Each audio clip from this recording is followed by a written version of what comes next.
Hay otro grupo que está abordando el tema de las huelgas de 1920-1921, ¿sí? Y particularmente el momento en que transcurre acá en las catalanas, ¿sí? En lo que era el prostíbulo llamado Las Catalanas, en el que las prostitutas se niegan a brindarle el servicio sexual a los soldados por haber sido partícipes de los asesinatos de los huelguistas, de los obreros acá en la Patagonia. Hay un grupo que está abordando ese tema. Yo les comenté, obviamente, por supuesto, sobre Osvaldo Bayer, sobre su trabajo, sobre su presencia acá en San Julián, sobre la obra de teatro que se realizó, ¿sí? Y bueno, cuenten si quieren qué información han encontrado o dónde han encontrado información, ¿sí? Porque esto también está bueno decirlo, hay muchas cosas que no están digitalizadas, ¿sí? Por ahí Darwin, bueno, es un personaje a nivel mundial, pero hay algunas cuestiones que ellos tuvieron que ir a la biblioteca municipal a investigar porque no había información en internet. De la catalana más que lo que publicó Darwin, o sea, Bayer. Después hay reinterpretaciones, Nori misma ha escrito una obra de teatro, pero está basada en información y por ahí algún comentario familiar o algo que además tener prostitutas en la familia tampoco era una cosa tan desagradable, entonces mucha gente yo no la conocí. Salvo a Maud Foster, que después se integró un poco más a la sociedad, que está sepultada acá. No sé si tienen la parte del escrito de Darwin, yo justo hace 2 o 3 días atrás lo encontré en internet, así que si no lo tienen se los puedo mandar. Lo que tiene Bayer investigado y escrito son 2 páginas y media, no hay más que eso. Sí, no hay más que eso. Inclusive ni siquiera el prostíbulo en sí, yo hace como, creo que ahora 7 años atrás, Bayer vino a dar una charla acá en la universidad y vino también un historiador de Comodoro Rivadavia que se llama Roberto Suárez Samper, que el tipo laburó mucho en Santa Cruz y sur de Chubut. El tipo era médico del hospital de Chubut, entonces trató en sus horas finales a mucha gente que había participado de la huelga, entre ellos, por ejemplo, el tipo que participó del pelotón de fusilamiento de Facón Grande. Ese tipo lo atendió en Comodoro Suárez Samper, porque muchos, no sé, la tipa que envió el telegrama de deseado Minucci de Gamarra, la hija del telegrafista de la estación que ataca a Facón Grande. Esa tipa no quiso hablar con Bayer porque el Bayer era un tipo muy de izquierda, un tipo de ideología anarquista que siempre se mantuvo en esa. En cambio Suárez Samper era más bien muy gorila y conservador y de la derecha de Chubut. Entonces, como el Suárez Samper era un tipo respetable para esta vieja que era ultra radical y picochenita, ella con Bayer no quiso hablar y habló con Suárez Samper, no le contó la historia. Así que Suárez Samper tiene, yo no coincido políticamente para nada con él, pero tiene buena información. Y Suárez Samper, cuando Bayer dio esta charla, dice, Osvaldo, dice, porque se lo conoce hace 20 años, 30 años. Osvaldo, dice, encontré, dice, dónde queda la catalana. Eso también me fascinó la idea porque la venía buscando también hace mucho tiempo. Entonces, yo lo llevo en el vehículo y paramos en la bajada a Colón, donde termina la bajada a Colón, hacia, no sé cuál es la calle, el flaco Berra tiene su negocio ahí electrónica. Ahí en esa confluencia hay un gran baldío, digamos, sobre la izquierda, antes de esa calle hay un gran baldío, después hay una casa que se llama Casa Chorizo, que esas son las casas largas, de mampostería. El tipo dice, esa es la catalana, digamos, esa es la zona, históricamente la zona prostibularia de San Julián, la zona roja de San Julián es esa, digamos, todos los prostíbulos han estado ahí, así que era razonable que fuera esa.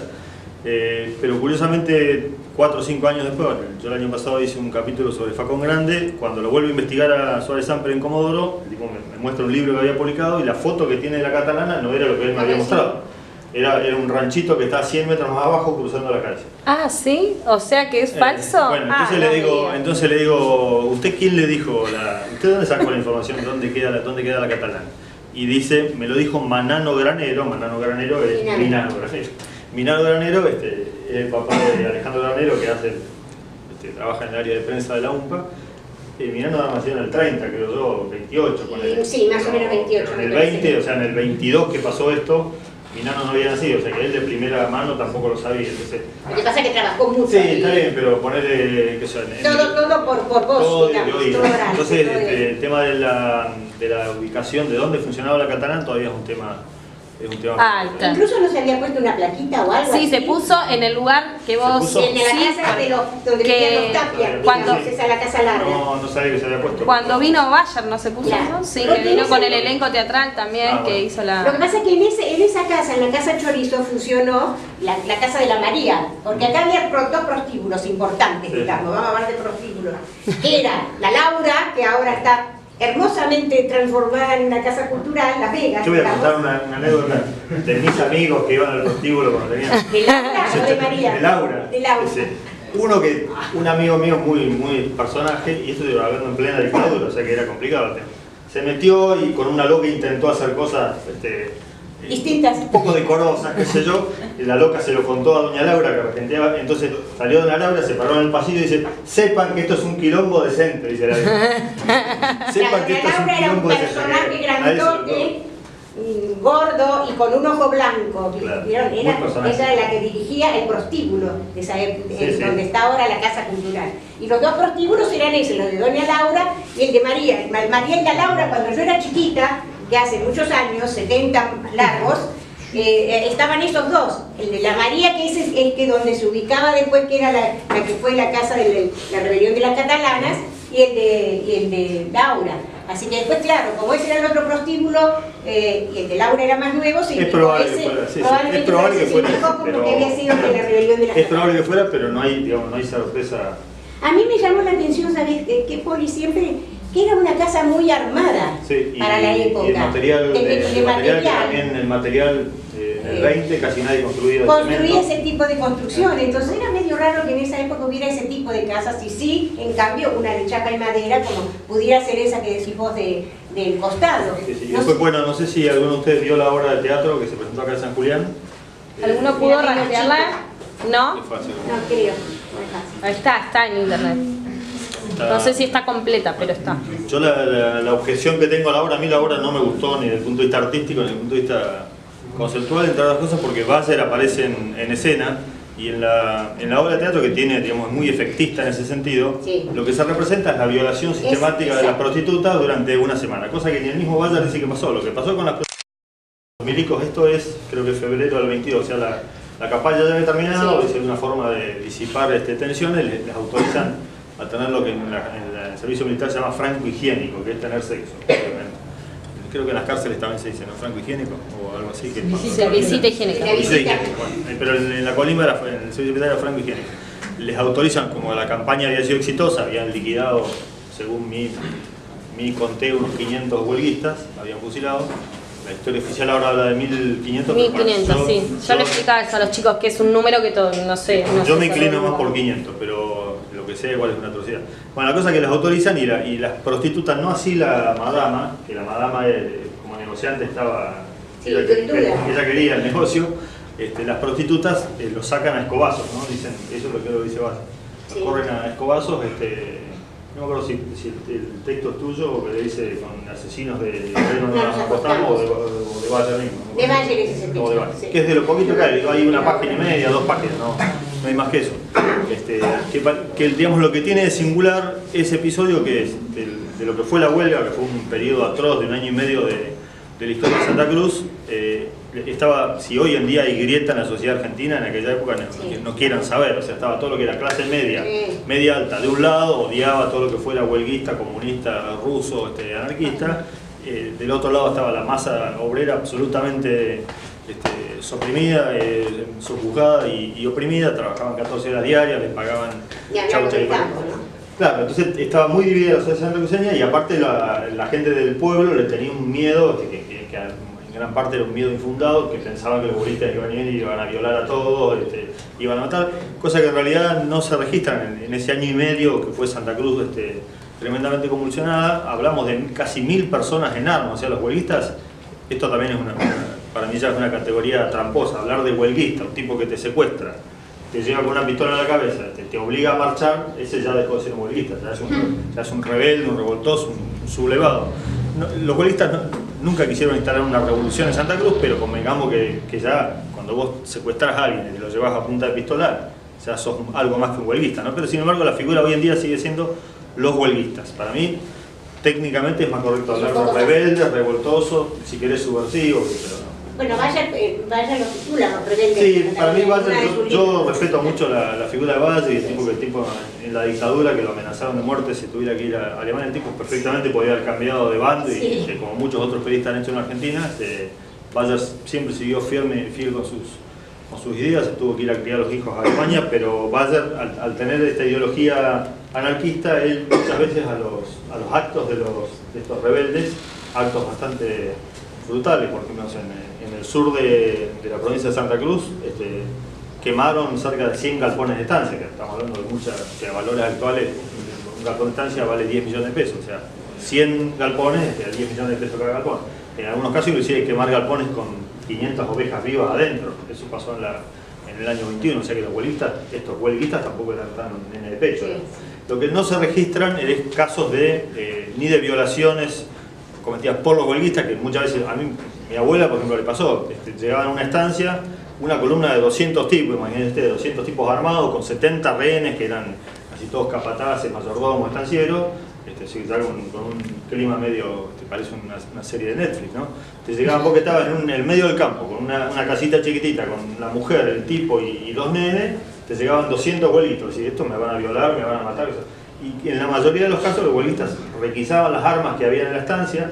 Muchas veces si se llevaban al tipo, a mi abuelo por ejemplo fue uno de los que se llevaron, que no compartía necesariamente las ideas de los abuelistas, pero te llevaban sí o sí, le dejaban una persona para que le cortara la leña. O sea, los huelguistas preveían que esa mujer que se quedaba sola, a veces le dejaban un huelguista para una ayuda. O sea que en general hay un solo caso denunciado que es medio dudoso de violación, me parece que es Victoria, la mujer supuestamente violada, para lo que fue 1 año y medio de Santa Cruz en llamas, es porque después no hay un solo caso de un huelguista que matara a un estanciero, por ejemplo, absolutamente. En ese sentido, la conducta de los huelguistas muy influenciada por toda la cultura comunista y anarquista, que los tipos tenían una disciplina, no era como el sindicalismo argentino actualmente, lamentablemente, era un sindicalismo con mucha formación y mucha disciplina ideológica.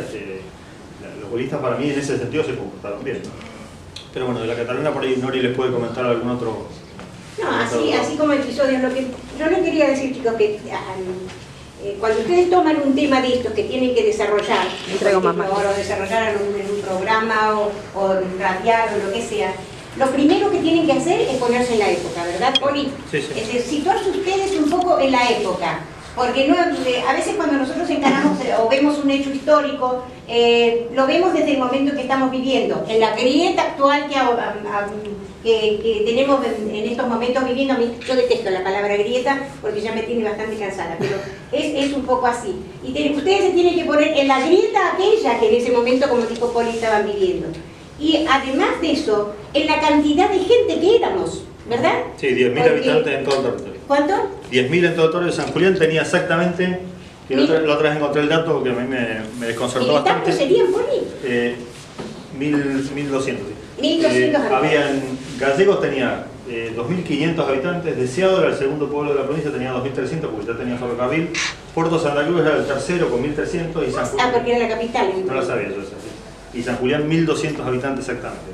O sea, 10.000 en toda la provincia. Era esto, era realmente un desierto, éramos un pueblito claro. Así, en donde todos nos conocíamos, todos para bien o para mal sabíamos las cosas de cada uno. No, porque vos no sos del 20, así que no hablé. No, bueno, yo siempre me pongo en el lugar y digo soy.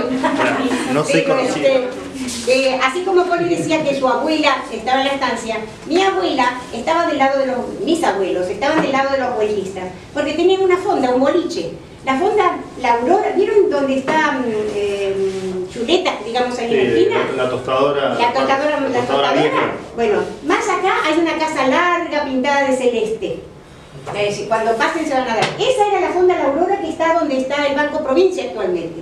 Esa fonda, antes de hacer el Banco Provincia, que no me acuerdo el año, la arrastraron con rollos de madera, que eran los palos de la luz, la arrastraron como se solía hacer con las casas de madera y de chapa, y la colocaron allá. Fíjense, tremenda casa como fueron capaces de irla arrastrar. Yo me acuerdo de haberla visto arrastrar hasta ponerla en ese punto.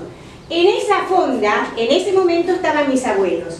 Mi abuelo era asturiano y mi abuela también, y era de la clase baja, era bolichero. Y por supuesto era huelguista también, porque allí venían toda la gente de campo a tomarse su copa y bueno, a conversar, a jugar al truco. ¿Qué hacía cuando venían los militares buscando a los huelguistas que él sabía que los escondía por allí? En aquel entonces las casas eran muy común que tuvieran un sótano. Algún sótano en una casa vieja todavía hay. Entonces, en la habitación de mis abuelos había un sótano. No sé por qué habían elegido esa habitación. había un sótano y la cama matrimonial, esas camas grandes de antes, vieron. Y entonces cuando venían los militares, ¿qué hacía mi abuelo? Él tenía escondidos en el sótano, tenía escondidos huelistas. Ponía bien acomodada la cama, la metía a mi abuela así con su camisón adentro de la cama como si estuviera enferma. Entonces cuando venían los milicos que abrían puerta por puerta, que se abrían, entonces la veían a ella y con cara de compungida y de enferma, y era una mujer, cierto respeto había, entonces no entraban, buenos días decían, cerraban la puerta y se iban. Y ahí en el fondo abajo estaban los huelguistas. Eso es una historia familiar, de las pocas que uno ha escuchado, porque vieron que cuando uno es chico, por lo general, no le interesan demasiado las cosas antiguas. No, eso y después, con la huelga pasó algo también que es lo que se llama los temas tabú de los cuales no se hablan. El tema de la huelga, que también el tema de la grieta dividió a muchas familias, porque en la huelga hubo mucha gente que hizo cosas muy detestables, como mandar al matadero a alguien, o sea, estancieros que se querían sacar de encima a un peón molesto o que le debían plata. Entonces cuando había pelotones que había que fusilar, había 100 o 200 peones capturados, había que fusilar a 10 o a 15, que hacían, mataban al 10% más o menos. Ese estanciero muchas veces dice, hay que matar a aquel, o sea, pasaban y señalaban. Entonces, de esas familias que en San Julián todavía quedaban viviendo, hasta la década del 80, les digo, hasta hace 40 años atrás, el tema de la huelga era un tema que todavía no se hablaba. Era un tema como que daba vergüenza, se barrió bajo la alfombra, inclusive ahí cuando se hace la apertura democrática en el 83 hay iniciativa de un hombre acá de San Julián, Chiqui Granero, para que los libros, los 4 libros de Bayer se usen como material de lectura en el secundario, y el mismo gobierno peronista de ese momento veta la iniciativa. O sea, el tema de la huelga todavía estaba, todavía hasta la década del 80, y después ya para fines del 80 se había muerto casi toda la gente que ya en el 20 había participado, claro, que habían tenido 20 años en el 20. Sí. Bueno, esos son más o menos algunos de los aspectos de la huelga. No sé qué otro tema les interesa también como para averiguar. ¿Qué otro tema habían elegido? ¿Qué otro tema, chicos? Sin vergüenza. El frigorífico era. Frigorífico Swift, otro tema que habían abordado. Del tema de la huelga les cuento una cosa. Les cuento la huelga, antes de terminar les cuento una cosita. Uno de los problemas que había en ese momento en Santa Cruz era la distribución de la tierra, ¿no? Los grandes latifundios. Latifundio quiere decir estancias muy grandes. Bueno, ¿ustedes saben cuál es la estancia más grande de la Argentina en este momento? ¿Y cuántas hectáreas? Una estancia promedio de Santa Cruz tiene 20.000 hectáreas, son 20.000 manzanas. San Julián tiene 200 manzanas, una estancia tiene 20.000 manzanas. ¿Saben cuál es la estancia más grande de la Argentina? No. Bueno, se llama Coronel y empieza acá a 6 kilómetros de San Julián. Es de los Benetton, los mismos que participaron de la muerte de Sergio Maldonado, que son dueños de 5 estancias, la más grande de la Argentina. Estos tipos tienen una estancia que en este momento tiene 360.000 hectáreas, es decir que tiene, creo que son 12 estancias o 18 estancias. Una sola estancia tiene el tamaño promedio de 18 estancias estándar, que una estancia se supone que le da de vivir a una familia. Bueno, Benetton actualmente tiene una estancia que tiene 360.000 hectáreas. Ustedes viajan para Gregores, llegan hasta la mitad del camino a Gregores y van andando por la misma estancia. O sea que la cuestión de la tenencia de la tierra no solamente no ha mejorado, sino que ha empeorado. Ahora, esa instancia de Benetton, en su principio, cuando era la compañía, no abarcaba tanto. No, fue después... era 250.000 hectáreas. 250.000. Era grande porque era de las primeras, esa se llamaba San Julián Sheep Farming Company, y era grande porque se había establecido en 1890, que en esa época se dieron estancias muy grandes, porque el tema de ocupar el territorio, estaba el tema de que Chile miraba la Patagonia con por eso las estancias más grandes las encontrás en la costa. Claro, los mejores terrenos eran estos, y no ya cuando empiezan después la meseta, ¿no? Bueno, ahora ¿Qué otro tema